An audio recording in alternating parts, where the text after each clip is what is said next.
scared the shit out of me. Is this supposed to be happening? Is it supposed to be happening? Turn it off. I hate it. Plus or minus? I really feel that maybe you should know this information.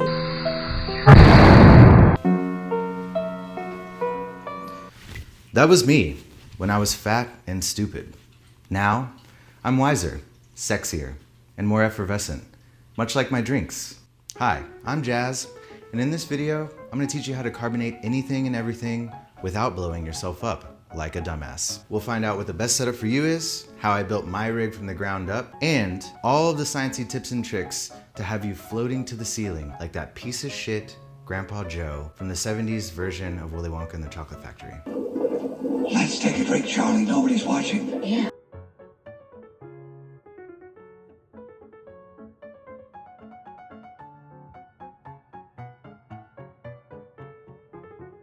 So there are quite a few different home carbonation systems out there now. You've probably seen a few, like SodaStream, ones that sit on your countertop. They all kind of do the same thing. They have tanks of compressed CO2.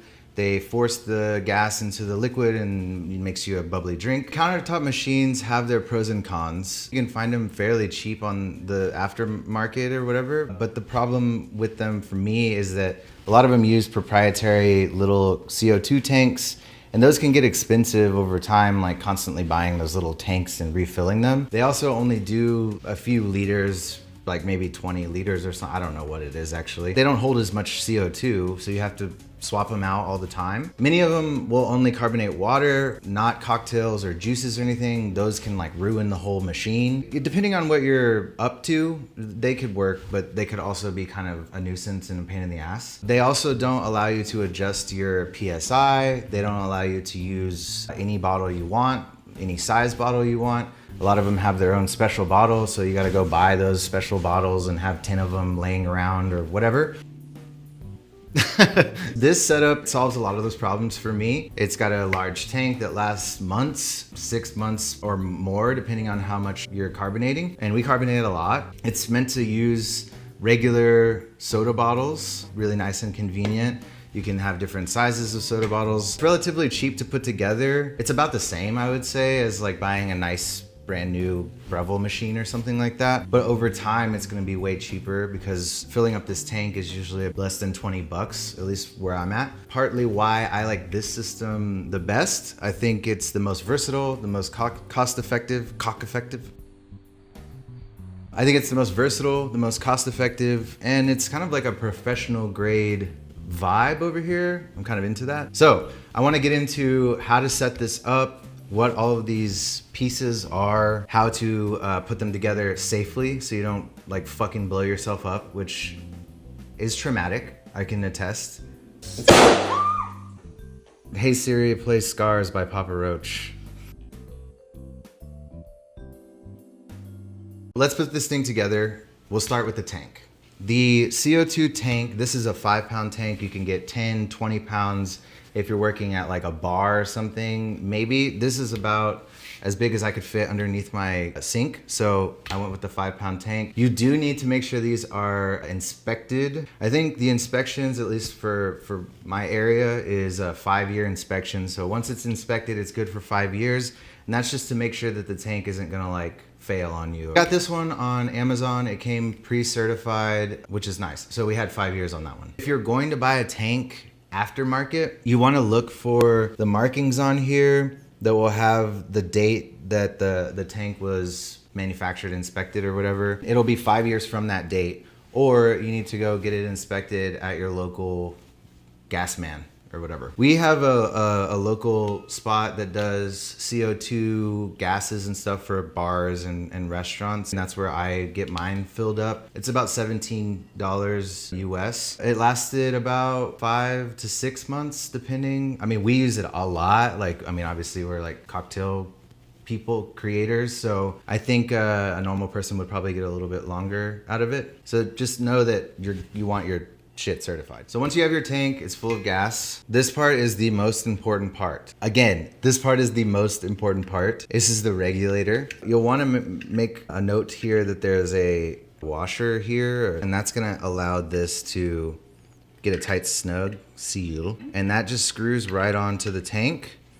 You can use a little monkey wrench to get it on. I just kind of pull this number and boom, it's on. What the regulator does is it regulates, obviously. The pressure coming out of the tank is 1,000 PSI.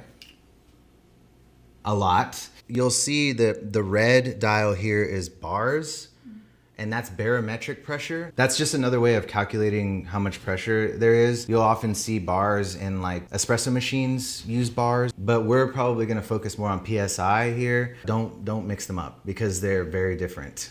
Trust me. I thought it was on 60, but I think it was on like 1,000. Oh my God, Justin. Between 50 and 100. Oh my God, your hand's so fucked up. I know. It was between 50 and 100 bars of pressure, not PSI. It was like a bomb. Like it felt like a fucking actual bomb. Right here. So if I were to open the tank here, you'll see that this line straight from the tank to this regulator is the regulator pressure. And this one, the vertical one, is the pressure that's going to be going out of the regulator into the hose or into the bottle. So the most important part of this regulator is how to set the PSI for your regulator. Some regulators are going to have up to 60 PSI. Ours goes up to 230 PSI. So you'll want to make note of that. But you'll use this knob here. Sometimes you have to have like a little flathead screwdriver or something to set the pressure. You'll pull it all the way out and then slowly push it in until it hits the pressure you want. And then you'll use the little lock ring to set it in place. And don't touch it after that unless you want to have variable pressures, and you should be good to go after that. So this regulator, you'll notice, goes all the way up to 230 PSI. That's like way more than you'll ever need. Some regulators only go up to 60, and that's like basically plenty. I think that's about as much as you'd ever want to go. A normal bottle can only handle about 120 PSI. Technically, it's only rated for like 120 PSI before they can explode. In the grocery store, under pressure at like high heat, a lot of these bottles are sitting at 80 PSI just on the shelf. So these bottles can handle quite a lot of pressure, but you don't want to be going like that hard, like not 200 PSI hard. I would recommend 50. I think that's like more than enough for most applications.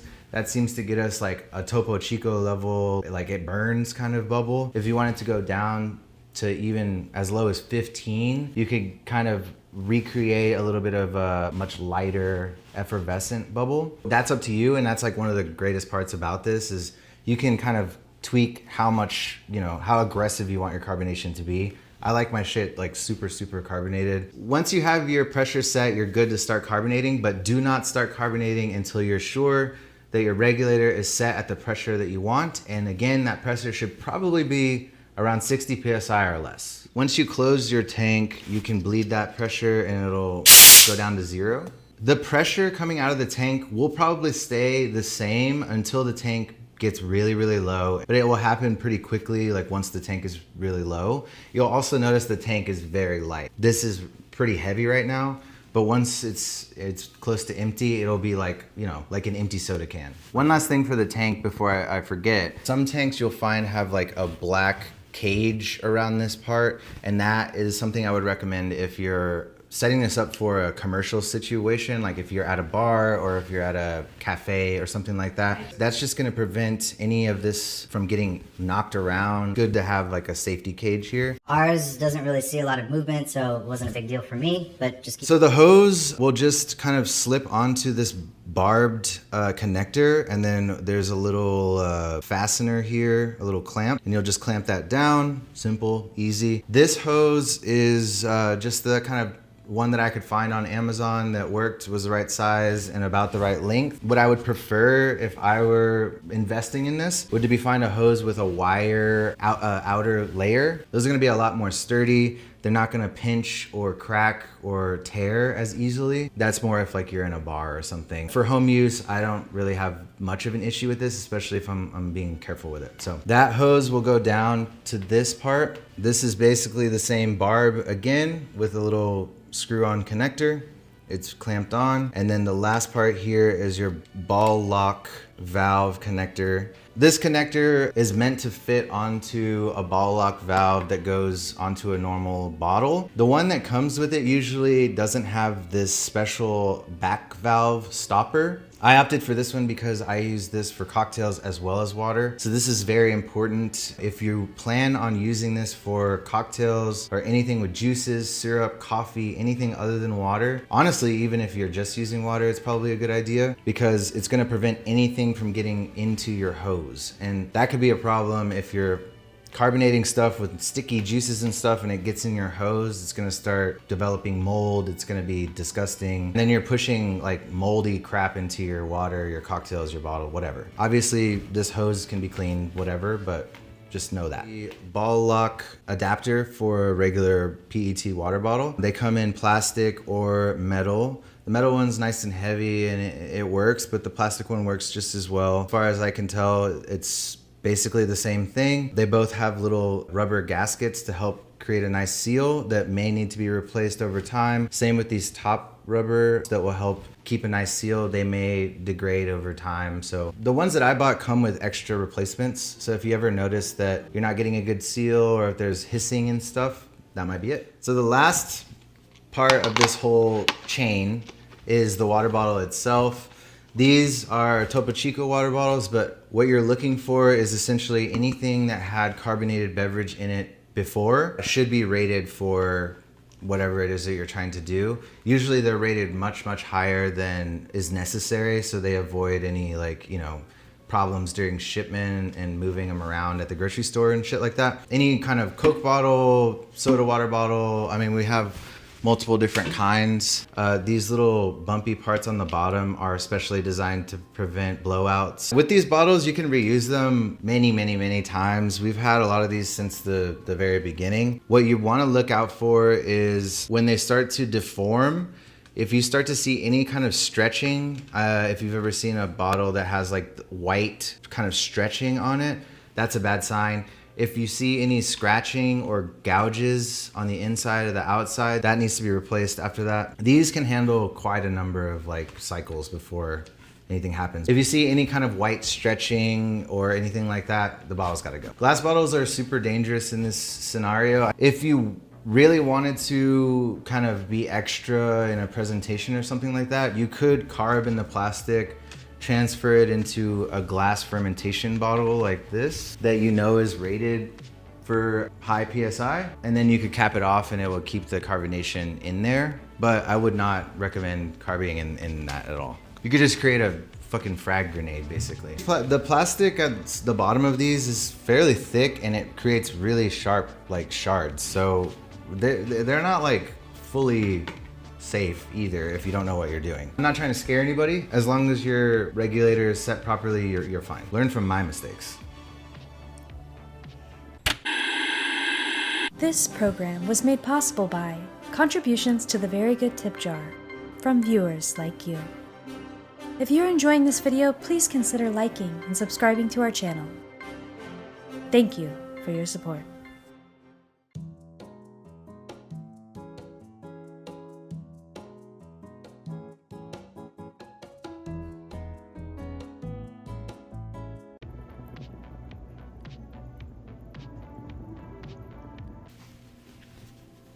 We've entered the tips and tricks section. First, we're gonna start with water, how to carbonate the bubbliest water, how I do it step by step, and then we'll move on to cocktails. I turn on the tank first, all the way open, all the way. Not halfway, all the way open. This can cause problems with the valve inside. All the way open or all the way closed, always. Once this is open, you now have pressurization here, and then you open this part here, and that will actually open up into the hose. So once both are all the way open, you're ready to start carbonating. So let's carb some water. I like to use filtered water from the Brita. You can use tap, it's fine. It's just a taste thing. Go about 75 to 80% up the bottle is good. You want to leave a little bit of headroom so that the carbon dioxide can sit in there and slowly dissolve into the liquid. Before we do that, we're going to press all the air out to the very top. And then I'm going to screw on my cap. As you can see, it's cold already. It's like fridge cold, but we want to throw it in the freezer for 45 to an hour to get it like basically freezing cold. You're basically gonna look for some ice to start forming. See, this water is almost, it's beginning to freeze. It's slushy. There's like ice crystals all forming in here. Remember, cold, the colder your water is, the more CO2 can be dissolved in it. I'm shaking it to get as much CO2 in there as possible. This particular head or whatever makes that weird like choking a chicken sound. It's like a, you know, like a rubber chicken kind of sound. The other one doesn't really do that, but it's just the sound of the valve basically. Not a big deal. I like to hold it like this, like almost like a gun kind of, and that's just to keep this from bending. And shake it. So this first shake is the longest one usually, and this is where the majority of the carbon dioxide is going to go into the water, and then the last two are just to kind of purge any oxygen that's left over and force carbon dioxide in where it used to be. I'll shake it until it starts to hiccup or like it starts sputtering, and you'll hear it like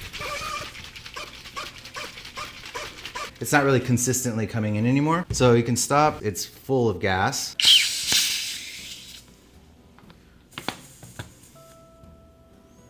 Yeah, so we'll just do that. If you wait, you'll see that the headspace is slowly growing, and that's actually CO2 leaving the water and creating a headspace of just CO2. And we'll go ahead and hit it 3 times is usually how much I do it. So I'll do it another time until it starts to sputter. I find that's like the sweet spot. I think it just gets it super, super bubbly. You don't have to do it 3 times. I've done it really well once, and that's still fine. If I do it 3 times, I can drink part of this, cap it, throw it back in the fridge, and it'll still be bubbly like the next day. Like it's very, very bubbly. So I like 3 times personally, but you don't have to. So purge it again, and you'll see the gas on top there. Yeah. And I'll hit it one more time.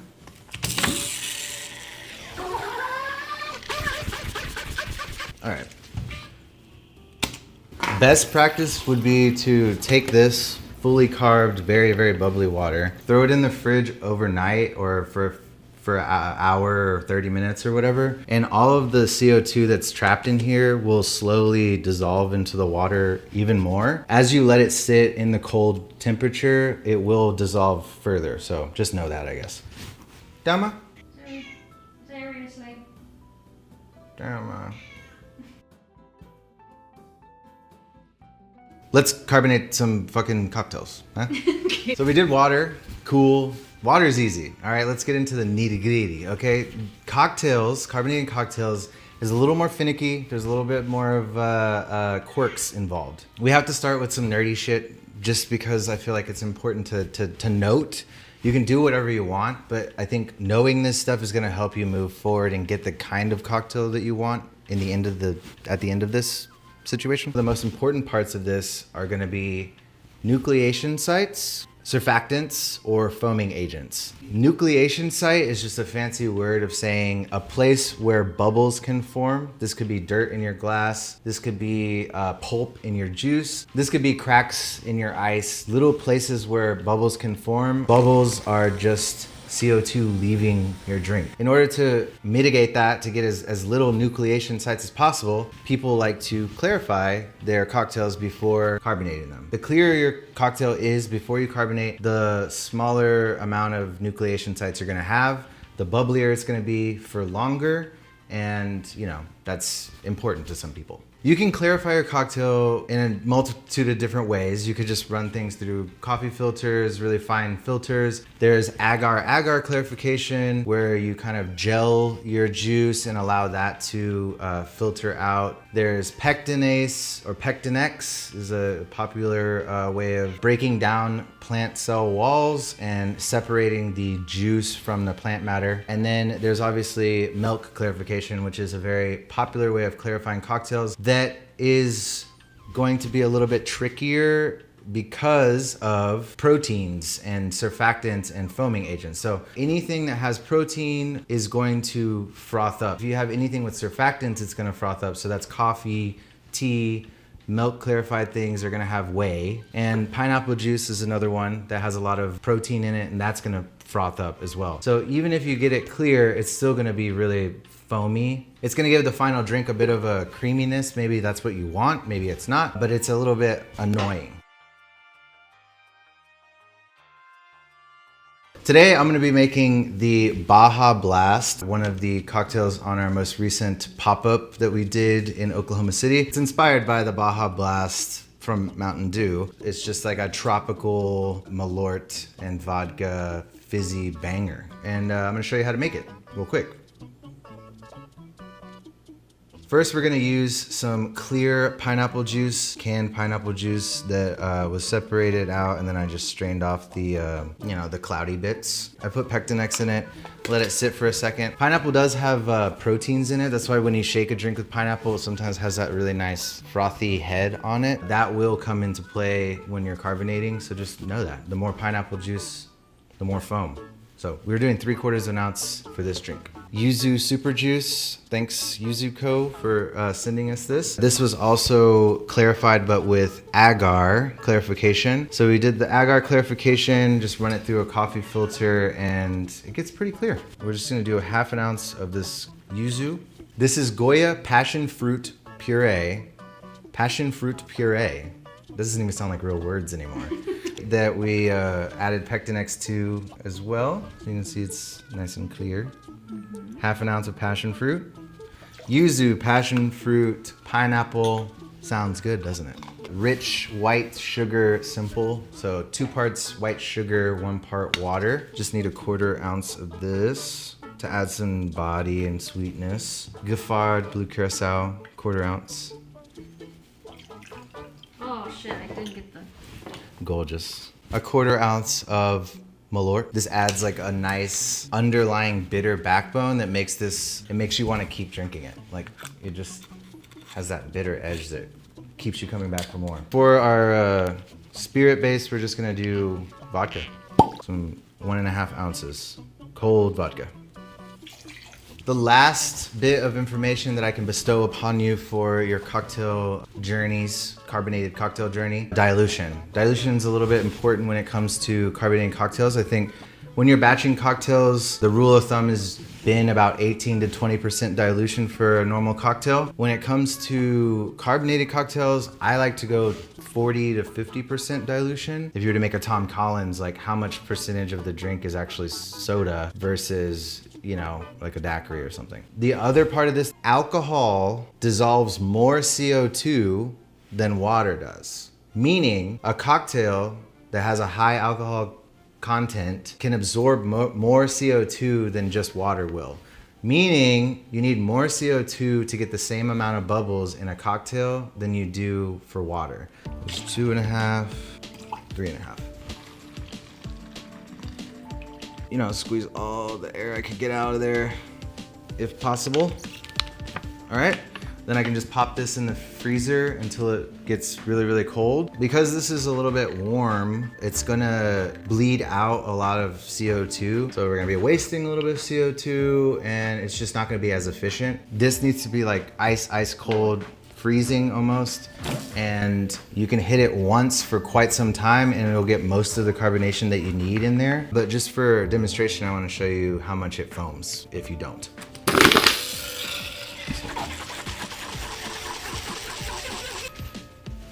Good. You see how it got crap in there? I didn't see. Oh. You see? Yeah. When you're done with this, I just kind of do like one of these numbers. It has some froth going on here. Hit it with the carb, throw it in the fridge, let it rest, let all of it kind of settle, because all that CO2 is just like really shook up in there, and you want all of that to settle, sort of like a shook up soda, right? You don't want to like open a shook up Coke and it just freaking goes everywhere. Bleed it really slowly. Yeah, and then hit it again, and maybe do that 3 times or whatever. That's how I do it, at least.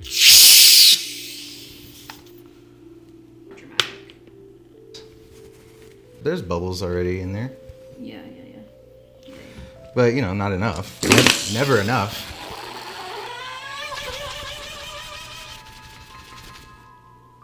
See? Yeah. And you see how it's like all kind of upset right now? Mm-hmm. If you let it calm down and get clear, it'll give you less problems.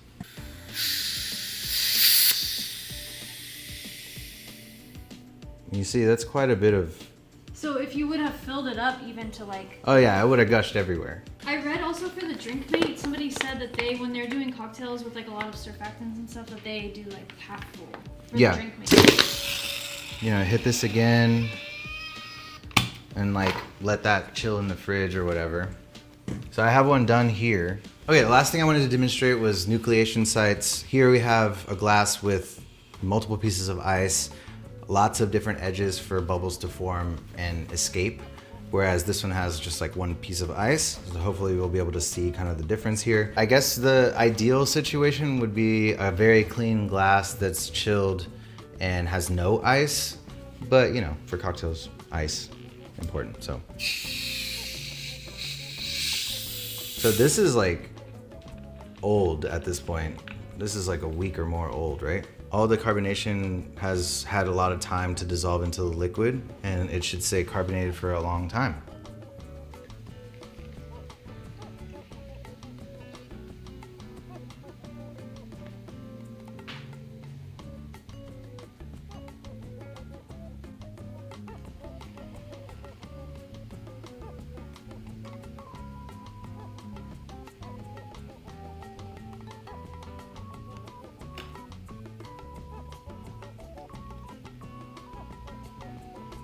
Yeah, so with like those small ice, you kind of have to like pour a little away. Well, I was also gonna like show, hopefully once it settles, like you can maybe see a difference here, but I don't know. Maybe it isn't that big of a deal. I mean, over time it will, this one will go flat faster than that one will. So if you notice, like this one's much bubblier than this one at this point, because I think a lot of the gas already left this one, you know? Yeah. These are big, beautiful bubbles. Oh my God, look at that.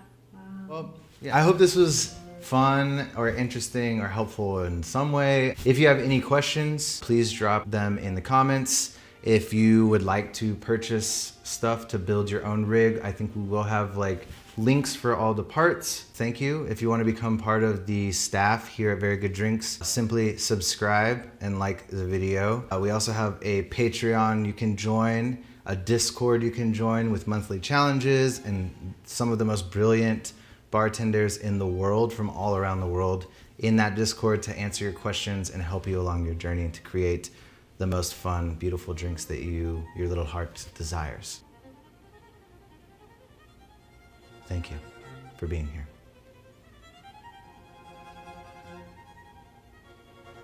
As a token of my gratitude, I will not blink.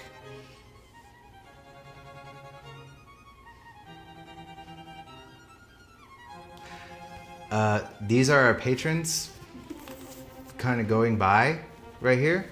Thank you to all of our patrons and everyone who's helped us.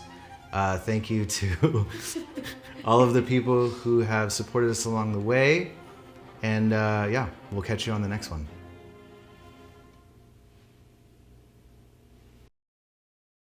I really can't believe that he was like faking it the whole time. Like he just, as soon as Charlie got the golden ticket, he just hopped right out of bed and he's dancing around and shit. Then he gets to the factory and convinces Charlie to drink the fizzy lifting drink against Willie's will. Abuse. And then basically almost gets him kicked out. Like, and it wasn't even his fault, you know? Whatever.